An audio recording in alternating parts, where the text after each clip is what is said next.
పరంగా చాలా ఆనందంగా ఉంది. దీనికి మీరందరూ త్రివిక్రమ్ గారికి థ్యాంక్స్ చెప్పుకోవాలి.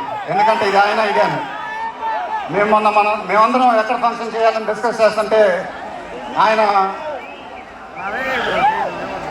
మీ ఊళ్ళో ఫంక్షన్ చేద్దాం సార్ అన్నారు. దానికి నేను సరే సార్ మా ఊళ్ళోనే చేద్దామన్నా. ఇప్పుడు మన ఊళ్ళోనే ఫంక్షన్ జరుగుతుంది.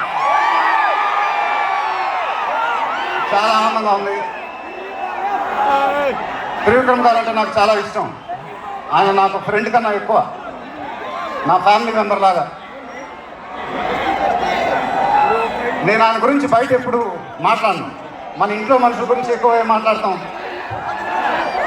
బట్ ఆయన నాకు స్ట్రెంగ్త్ నేను ఎప్పుడు మర్చిపోలేను. Thank you sir. మీకు థ్యాంక్స్ చెప్పుకోవడం కూడా ఎంతగానే ఉంది నాకు. ఎందుకంటే మనం ఎప్పుడు ఇలా మాట్లాడతాం. ఆయన సినిమాల్లో నేను ఎప్పుడు చేసినప్పుడల్లా నా పర్ఫార్మెన్స్లో ఒక మ్యాజిక్ జరుగుతుంది. అది నాకు తెలియదు. అతడు